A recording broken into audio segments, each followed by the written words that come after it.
What's up, guys? So it's here, the Redcat 64 Impala hopping lowrider. So I've seen these come out. They dropped it a couple weeks ago. I ran across it first on Jervy's website. He's worked with Redcat to design this. He has a special edition that he sells through his site that is blue. It has some different graphics packages. And I bought one from his site. It was a little confusing. I didn't get an email confirming anything or nothing. So I panicked because I was pre-order and I was like, I have to have this, obviously. And then I found that you could get it through Redcat as well. And yeah, so I bought one there, immediately got confirmation and all that stuff. And then the next day I got an invoice from Jervy. So I bought two. And then something happened. PayPal wasn't liking pre-order stuff. And yeah, so the other one got canceled. Luckily this one was on its way. And I paid for express shipping so I could try to be one of the first with it to get a video out for you guys. And here it is. So yeah, the box is fancy. This is very fancy stuff. The inside of the sleeve, I don't want to undo it, but it's got graffiti walls, cool little thing you can, like some boxes, what was it, had the scale garage you fold the box out into. This has scale graffiti wall. This is fancy. This looks like something that something fancy would come in. I don't know. Enough blabber. Let's get this thing open. All right. So that's nice. This is like an Apple iPhone box or something. Oh, we got stickers. I don't plan on running stickers. I like the solid red, but it's got some cool patterned stuff and some scallops, some Redcat logos. There's some other stuff in here as well. That is a very heavy instruction manual. Now, I will say this is the very first Redcat vehicle I have ever bought. I don't even, right now I can't even think of a name of another Redcat vehicle. It's so heavy in here. We've got more stickers. We've got interior stickers. We've got our fender antennas, dash and gauge cluster. You can go digital or classic. That's kind of cool. You know me, I'm not a huge fan of Lexan, but I mean, we gotta get a lowrider. I love lowriders. I was the weirdest little kid in the country. I lived in a small town in East Texas, and I had Lowrider magazine and Truckin' magazine and Sport Truck, every kind of car magazine, Import Tuner. I had centerfolds hanging on my wall. Didn't matter what it was. Cars are cool. All right. So here's our radio. And if I remember right, this is a 6-channel, and it is in there nicely. Little doodad there. Oh, look, it's even labeled. Raise rear, raise front, 3, 4, 5, 6. So there's your 6 channels. Pretty nice unit. Feels decent, actually. Doesn't feel cheap at all. Yeah, there's no batteries in it. Only 4 AA's. Props to them. It's got a cable hookup for something. Power was on. We got a bind button, navigate, trims, I guess. Got a clip in the middle. Oh, you can drop the front and the rears. That's slick. So they really put some thought into this. That's fantastic. It's not like when you first get one of these and you don't know what anything does and you're trying to set up all your functions and you got 15 different little toggle switches. Everything's clearly labeled where it goes and what it does. Come on, open. Oh, baby. Alright, get this nice packaging out of the way. Let's pull this stuff out first. So we got a adapter here from a Tamiya plug to one of those, whatever that is. We've got metal plates. Now these are counterweights for the suspension, so you can hop it and stay up in the rear, or keep the front up off the ground. We've all seen the videos. 3800 nickel metal 7.2. A little disappointing. I figured small lipo maybe would have been nice, but I guess, and we have to adapt it from, I guess this is a Redcat plug to a Tamiya plug. We'll see what we can do about adding lipo to it. But this thing is pretty. And this box is super, super heavy. This thing is substantial. If I can get it out of here, I'm going to pull all the foam. Shut up and take my money. Alright. Oh, we got more stuff down here. We got a little wall charger, a Redcat wall charger, and our USB connection for our radio. Sweet. That is some fancy packaging. I have not seen packaging that fancy on RC stuff in any of my years of RCing.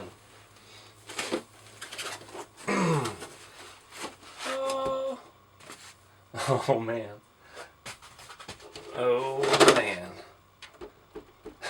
Alright, let me change the camera up. Alright guys, at first glance, it is pretty. I noticed something weird, and the body is more than one piece. My fender gap here is wider than it is here. This fender, the body side, is a separate piece of Lexan that is taped together. I'm guessing it looks like some kind of servo tape. The grill is all plastic.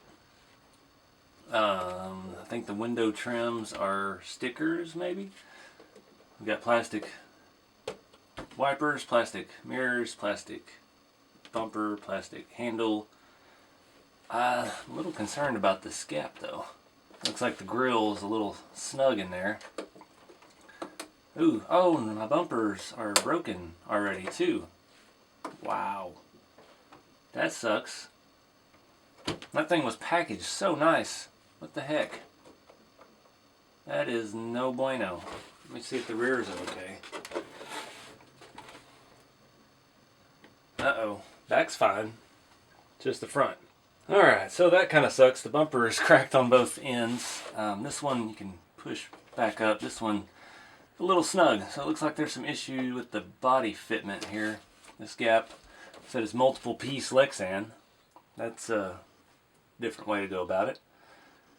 So, that's actually real plastic chrome too. So anyway, let's move along. No sense nothing we can do about it right now. Let's flip it around back. It is very heavy in the back, even without the added weights in it. Rear looks good. The plastic taillights and stuff look pretty good. That's crazy. So your side panel, this whole side up to here, where your seam is for your deck lid, just like a real one, up here to the hood, where it meets the cowl, that's all one piece.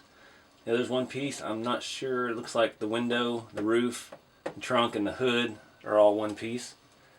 It's a different way of doing it. I haven't seen anything like that before. But let's get to the real important part of this. What's underneath? Alright, so the chassis looks fantastic. We got floorboards all the way front to back. We've got, excuse me, we got gas tank. Lots of little scale details, even chrome exhaust that does go all the way up to the engine. We have an independent front suspension, which is something Scale RC has been missing for a long time. The axle is very tiny. I'm guessing this isn't built for speed. Hidden body clips mounted on the bottom. It's a very nice touch. And you still have shocks and everything. Alright, I can't wait anymore. I gotta take the body off. I'll pull these 4 clips. I got the worst pliers in the world to do that. Because I don't know, you're probably watching this channel, there's probably another unboxing or 2 already out. You want to see what this looks like on other bodies that you have. I know I do. Alright, pull the pin, get rid of this dirty towel. See how this comes apart. Not wanting to come apart. Not sure if the bumper stays or what. Really should have taken the thumbnail picture before I started tearing into it. What is going on here? Yeah, the bumper goes with, there it is. The body mounts just sit kind of snug. There it is. Alright, got that out of here. Okay, so we have a scale interior. It's not super deep, but we have at least the right shaped dashboard and everything. It's Velcroed on. This is Lexan as well. And again, we had those stickers that we saw earlier. What is that? It's got a 320 motor. That's tiny. Huh. So we got a little bitty gearbox centrally mounted. It's got a little bit more cushion in the front because it's made to hop that way, I guess.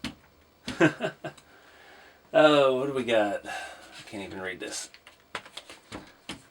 I don't know nothing about that engine and that motor. We've got a 6-channel Redcat receiver, a Hexfly ESC that looks like something I've seen before. I can't remember what brand that looks like. Alright, so here is the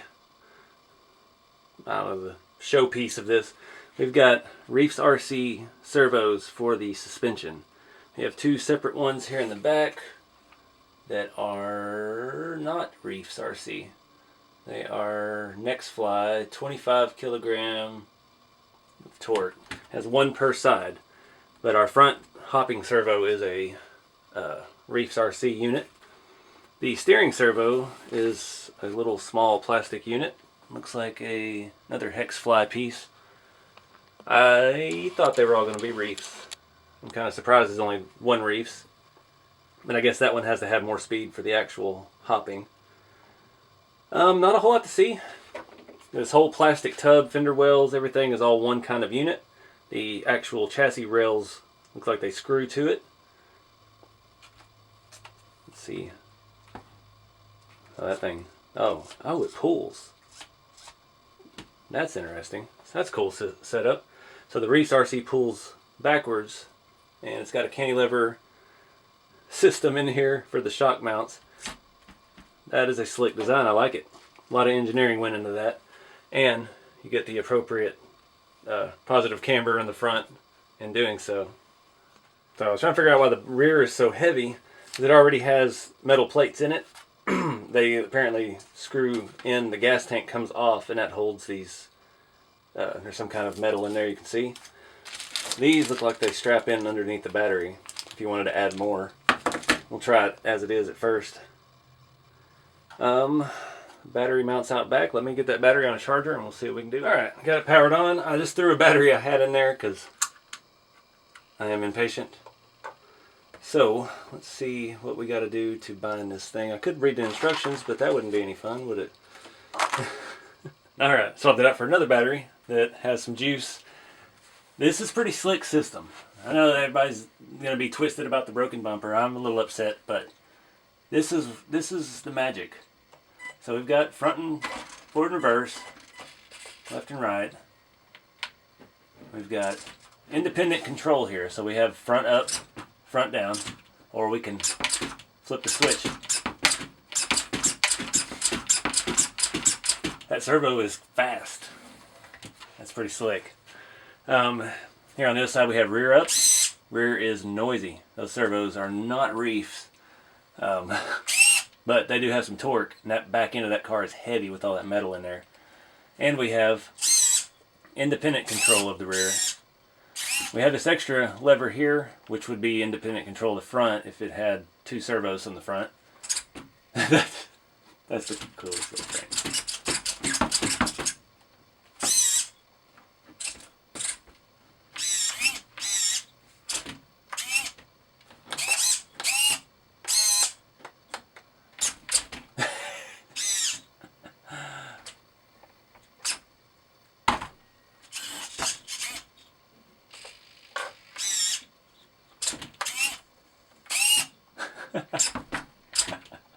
That's never going to get old.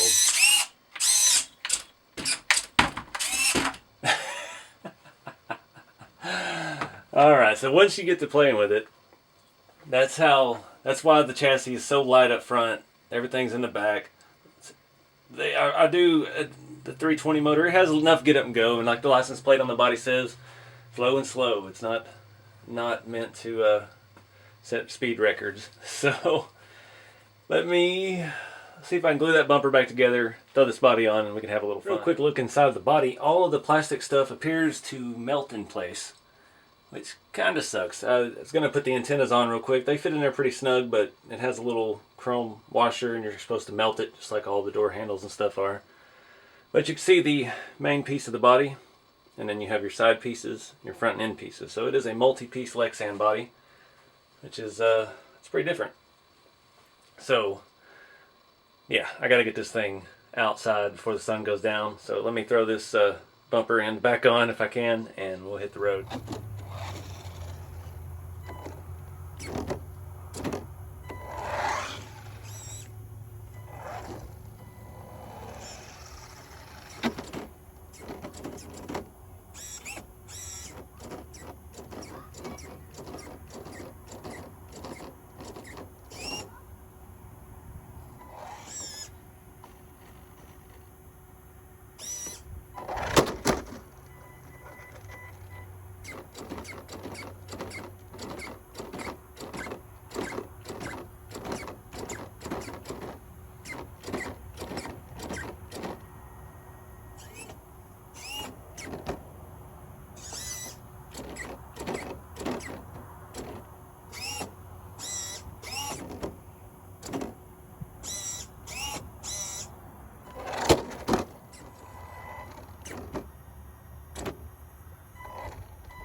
Alright guys, so that's actually a lot of fun to play with. I love the setup with the suspension on the controller. This controller is phenomenal. The way everything is laid out. It's easy to use.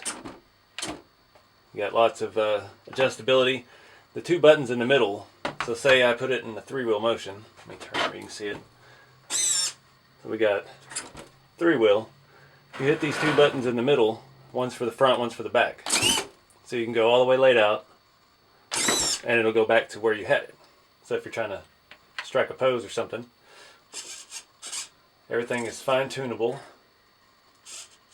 Go up and down a lot or a little. Looks good rolling like that. So for a size comparison, this is your standard touring car, and it is a little bit longer wheelbase here. We're looking, I'd say almost an inch, if not pretty close to an inch longer wheelbase. So everybody looking for a 64 body for your touring car, you're going to have to lengthen the chassis. That also complicates things, or makes it easier to put bodies on the Redcat frame, because we all know a few things that are longer than touring car bodies, like every crawler body that's 313 millimeter. So I'm going to pull the body off. I'm going to leave it hooked up, battery going, because it's just too much fun to do that periodically. So let's see what other bodies might fit this. Unfortunately, it's not long enough for the RC4 drive Blazer truck conversion. But just to note, this is a full body with an opening hood, full interior, carpet, everything. Weighs quite a bit. This chassis can lift that kind of weight. No problem in the back either. So here's a Trailfinder 2 body. The wheelbase is pretty close, but this chassis is quite a bit wider than the Trailfinder 2 there. Let me turn it the other way so you can see. You can see it. Even the inner fenders are sticking out a little bit. Plus the chassis is an inch too long for this.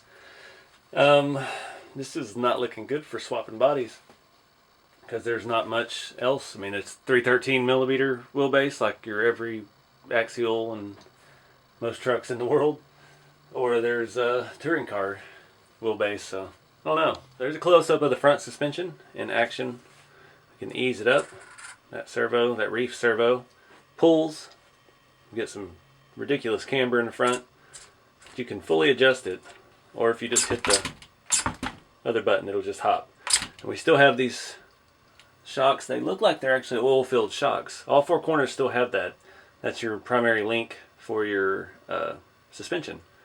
So it provides cushion as well as a link to attach the lower control arm to that cantilever thing.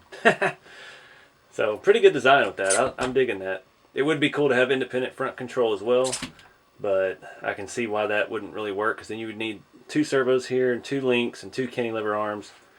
So yeah.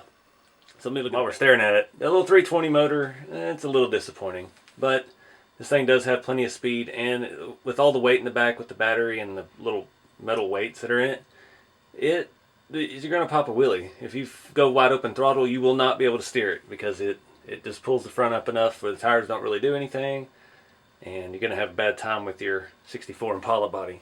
Also, the both ends of the bumper broke off now that I took the body off again. And I did go through Redcat's website. They do have a customer service form to file a claim for damaged stuff.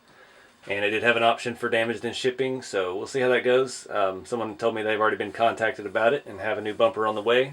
So I've got high hopes for that. And yeah, look at the back suspension. We have dual servos. They are not reef servos. I'm really surprised. I thought this was going to be all reefs. But we do have independent control. And they still have their shocks on them and everything. You can adjust how much it is. It's pretty smooth. I'm not going to lie, that's not a bad setup at all. And we can hit our all down button. And they all go down, but it goes right back to where it was. I like it. I think this is an awesome platform. And it's going to open the door for a lot of people to do some really cool stuff with it. Anyway, let me wrap this up. Alright guys, I still have the battery on and everything. I'm not going to stop playing with this even after I stop filming. I'm going to take it in there while I'm editing the video. And yeah.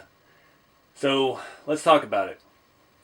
$599.99 from Jeffrey's website as well as Redcat. What do you think? I know a lot of folks were squawking at the price. It's expensive, and it is expensive. But I mean, if anybody that's in the crawlers, you know, a good reef servo is well over $100. We've got wire wheels now for RC cars. Huge breakthrough. We've got actual, you know, you'll be able to buy them on eBay and packages of 4 and stuff. That's going to make a lot of people happy. I'm not personally a big fan of the wires for the stuff that I build, but it fits this, and there's a lot of folks out there building lowriders. And this is going to help a lot more folks get into the scale RC lowrider stuff, because now they have a platform. They don't have to try to engineer it out themselves, because that's beyond a lot of people's capabilities. Some people just want to go out and have fun, and that's going to fill that void. $5.99 is a lot of money. I almost feel like as much detail as they've done on the body, it might have been not much more expensive to make it a hard body. I don't know. And I've looked into doing that a lot with some of my builds and things. So, I mean, you've got a 5-piece Lexan shell with, I'm going to guess, around 30 plastic chromed accent pieces.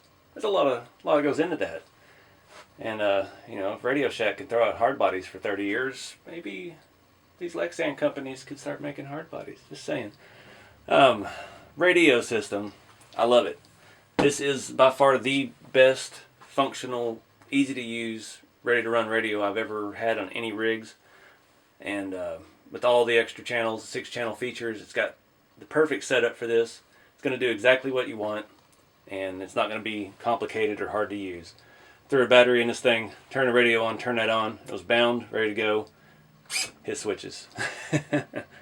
As far as the hopping goes, you know, it's a time thing. You've got to find the right timing. You know, just rear up and then front down. So there's a little bit of fun to that. And with the weights and stuff, you can fine tune it to do whatever you want. If you want a certain look, certain speed of the hop, you want it to hop and stay up and ride around wheelies, whatever you want, you can adjust that. So props to them for the chassis design and the versatility.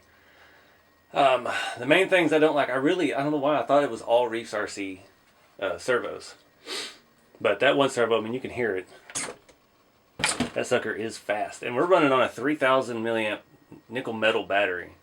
So imagine what that sucker will do on a LiPo. Not through an adapter for connectors to it. That's a little odd, you know. If you're got your own connector for your brand, why wouldn't your battery have that connector on it? I don't know. It could be, you know, to me connectors are pretty generic, pretty entry level, so they could be gearing it towards that, or they could have just got a really good deal on those batteries to throw in this kit. You never know. But the tires are, I forgot to even talk about that. They feel like they're solid rubber. I don't think there's anything in them. And they're perfect for this. They got a little bit of squish. They've got that perfect little fine shred to them.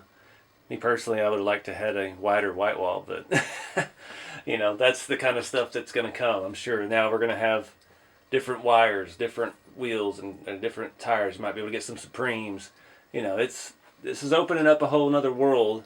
And it's not just bringing people to RC, it's bringing people to scale RC with an entry-level rig that's, yes, very expensive.